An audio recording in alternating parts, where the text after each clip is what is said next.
Chicos, buenos días, mi nombre es Almudena y mi grupo está conformado por María, Regina, Cataiza y Miguel. Nosotros vamos a hablarles de las políticas sociales y un poquito de los ámbitos que tocan. Pondremos algunos ejemplos también de cómo se abordan estos ámbitos en otros países. Tendremos la ayuda de unos pequeños mini nuestros o mini yos.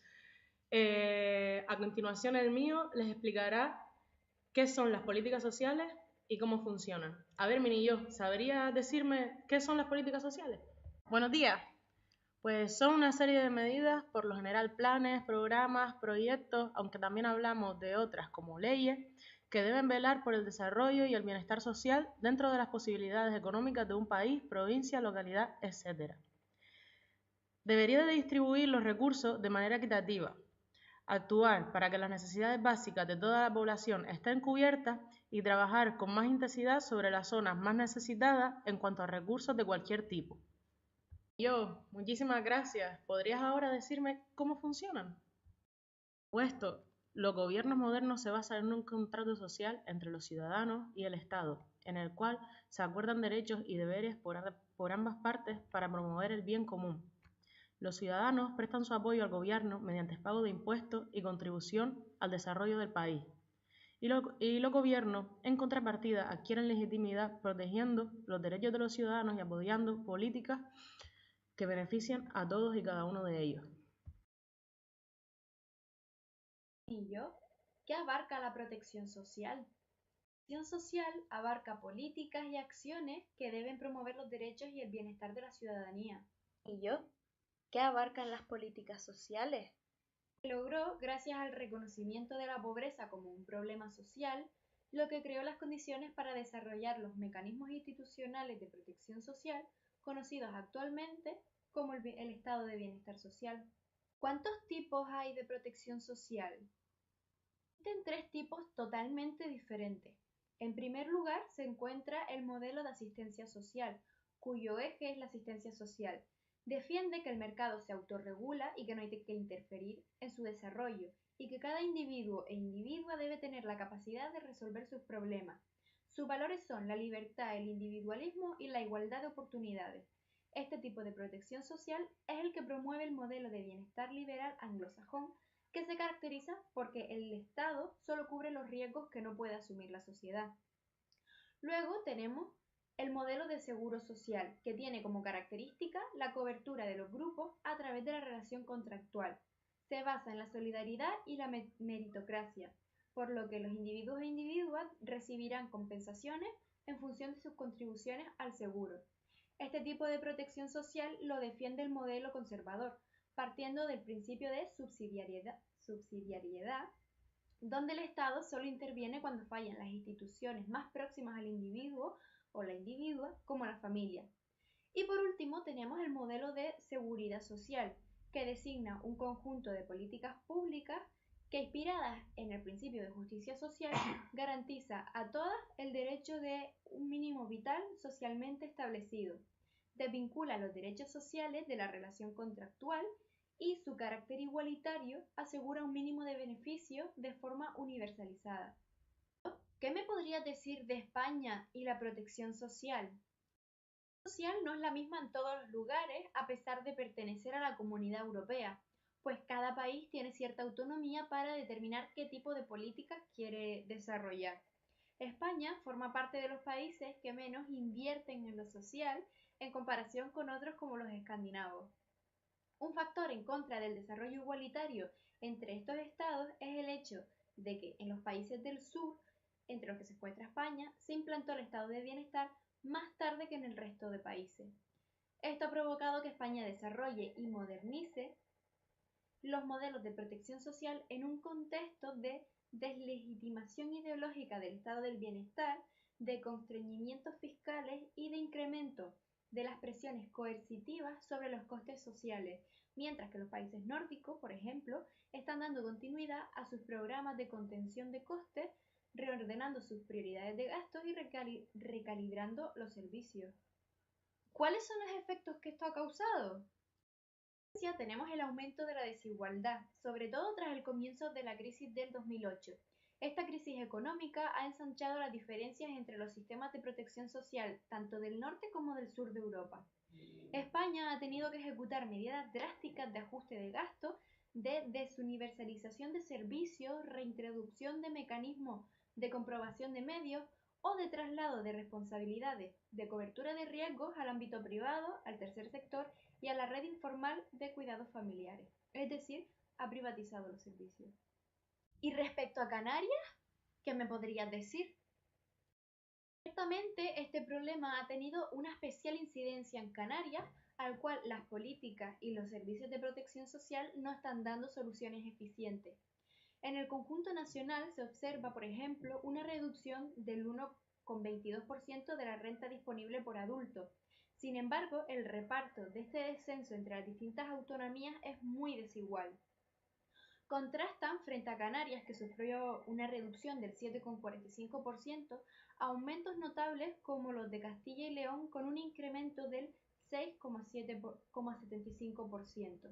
En definitiva, cada territorio, por sus condiciones y características, termina poniendo en práctica las políticas y servicios que consideran que serán más necesarios. Estas consideraciones nos han llevado a la realidad en que vivimos actualmente, marcada por el incremento de la pobreza, la desigualdad y otras problemáticas a las que las acciones políticas no están dando soluciones efectivas.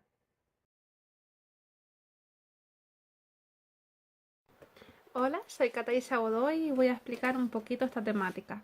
La OMS define la salud como un estado de completo bienestar físico, mental y social. La Declaración Universal de los Derechos Humanos recoge en su artículo 25 que toda persona tiene derecho a un nivel de vida adecuado que le asegure, así como a su familia, la salud y el bienestar, y en especial la alimentación, el vestido, la vivienda, la asistencia médica y los servicios sociales necesarios. No me ha quedado muy claro ese término. ¿Podrías explicármelo, Minillo? El Pacto Internacional de los Derechos Económicos, Sociales y Culturales de 1966 se describe en su artículo 12 que los Estados partes en este pacto reconocen el derecho a toda persona al disfrute del más alto nivel posible de salud física y mental.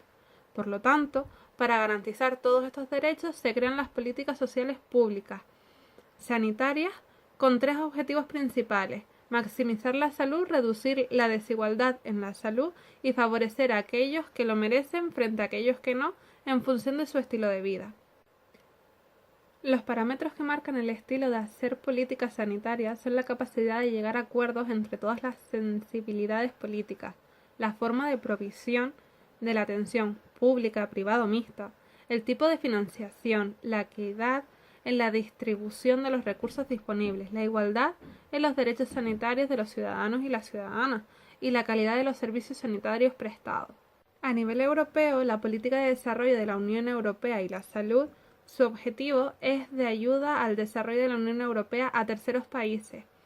Es reducir las desigualdades en materia de salud y mejorar la cohesión social. Para ello, la Unión Europea procura ampliar el acceso a los servicios sanitarios de calidad y reforzar la protección contra el gasto sanitario excesivo. Vamos a comparar ahora un poquito las políticas de distintos países. Si, por ejemplo, nos vamos a Singapur, cuenta con un buen sistema de salud. En él conviven costos bajos y una excelente calidad del servicio. Respecto a los planes de salud, seguro y beneficio varían ampliamente dependiendo del estado migratorio de la persona y del empleador del paciente. Es decir, la empresa tiene asegurado a la persona y por ello paga un dinero. El sistema se basa en aportaciones privadas de los ciudadanos, sumados a planes estatales de gestión y supervisión para conseguir una mayor eficiencia y eficacia. En España, conforme a la Constitución española y el Estado de Bienestar, el Sistema Nacional de Salud tiene como objetivo primordial asegurar y posibilitar en materia de sanidad la financiación pública, la universalidad, la gratuidad del acceso y la calidad y seguridad de sus prestaciones. Comparando la sanidad en toda España, hay que decir que la diferencia entre comunidades autónomas es claramente excesiva y sigue evidenciando una gran disparidad entre los servicios sanitarios que va en aumento y pone en peligro las necesidades y cohesión de la equidad entre los territorios miembros. Con respecto a las conclusiones, hay que decir que el sistema español sanitario público está siendo desmantelado.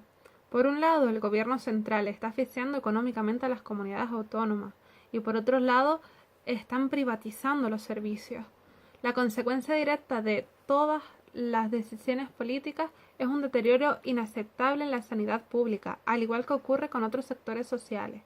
Para poder frenar este hecho, se debe luchar por la sanidad pública sin recortes, con financiación suficiente, con recursos humanos y materiales, permitiendo la participación real y efectiva de los trabajadores y de los ciudadanos, con gestión transparente y dirigida exclusivamente al bienestar de la población.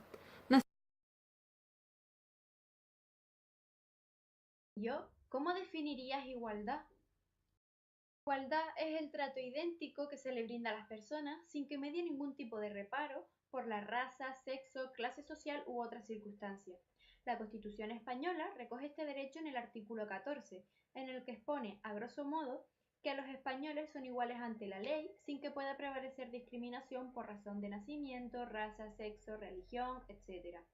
Sin embargo, ella misma se contradice en otro de sus artículos al anteponer el derecho del varón a reinar en España frente al de la mujer simplemente por el sexo. ¿Minillo? ¿Podrías explicarme eso? La brecha salarial en función de la maternidad aumenta con el número de hijos que tiene la mujer. En muchos países europeos no solo tiene un pequeño efecto negativo, pero las mujeres con 2 o más hijos sufren una sanción salarial. Por ejemplo, en Reino Unido las madres pueden llegar a ganar hasta un 25% menos que las mujeres que no tienen hijos y un 5% si vamos al caso de España. Sin embargo, hay países como Francia en los que se da una penalización positiva, por lo que las mujeres con hijos ganan hasta un 5% más de las que no lo tienen. Muchas gracias por tu explicación.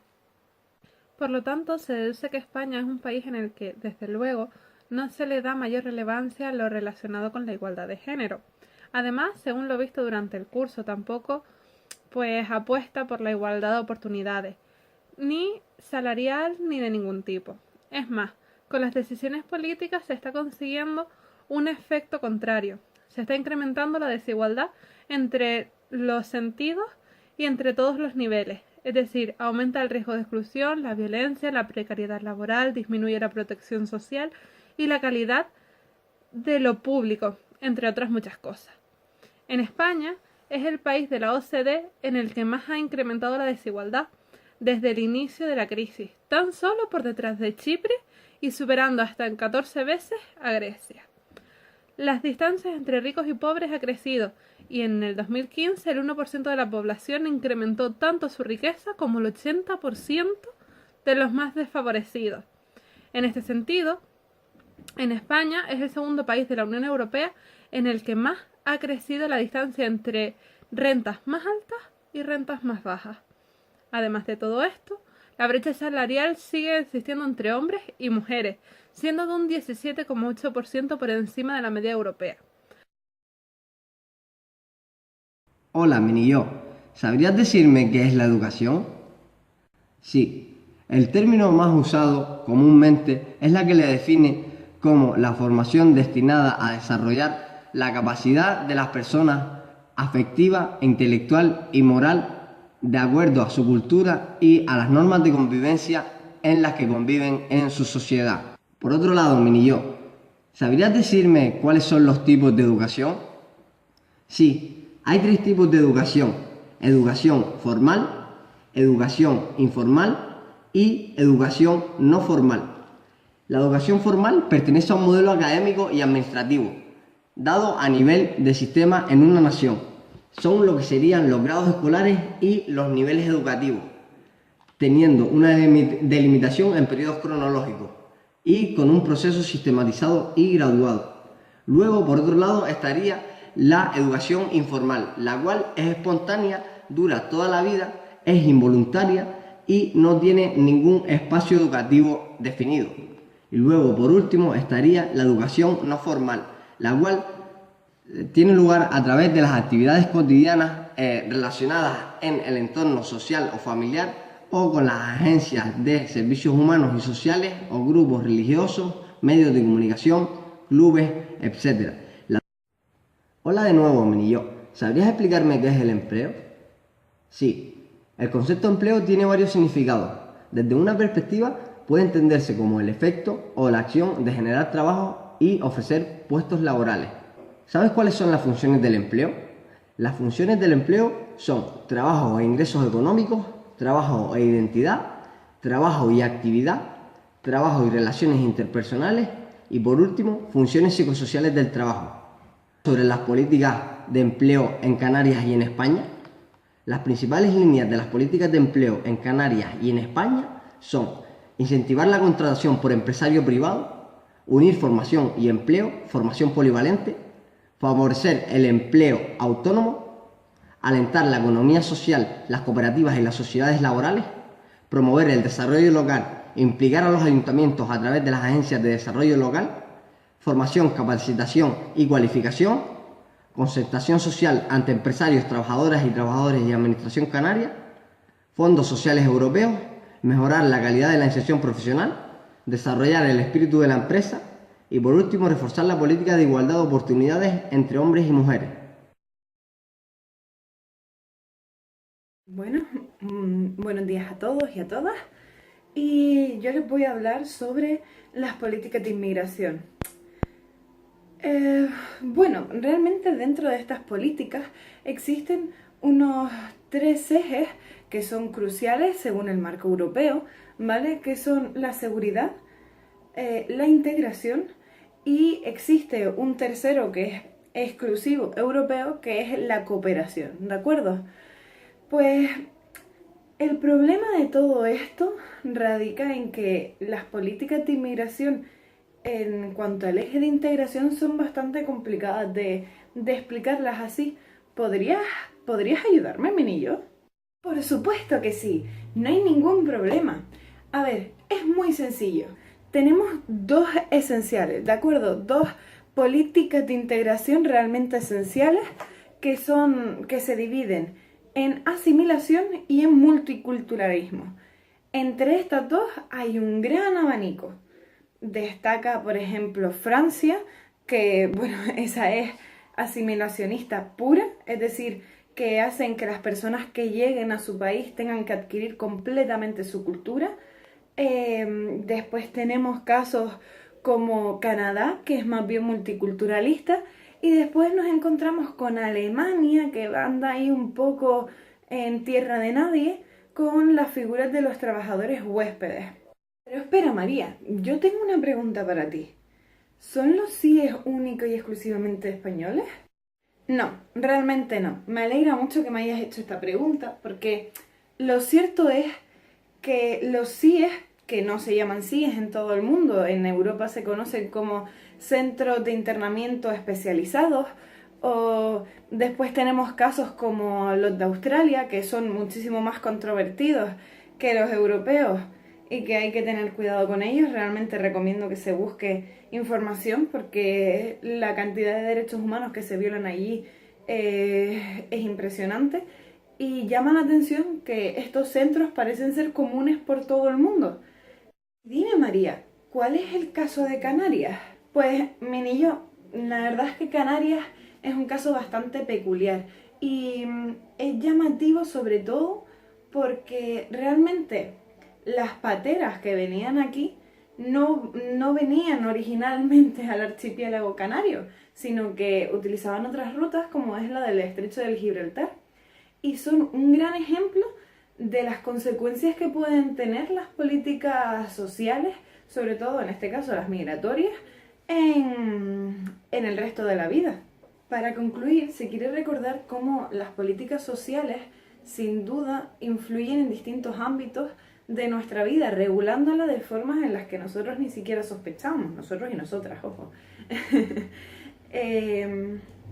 Entonces, forman esa red de salvamento que es muy común para los trapecistas en los circos, y que en el momento en el que un solo hilo, uno solo, empieza a deshilacharse, la red deja de funcionar. Pues igual pasa con las políticas sociales. Al fin y al cabo son derechos que hemos conseguido, que mucha gente ha luchado por ellos y que nosotros ya, hoy en día, lo damos por sentado. Pero no hay que darlos por sentado, y hay, por supuesto, que seguir luchando por ellos, protegiéndolas e intentando mejorarlas, porque hay muchas, como se ha visto, que se pueden mejorar. siempre y cuando se tengan las herramientas para ello. Muchas gracias y esperamos que les haya gustado la presentación.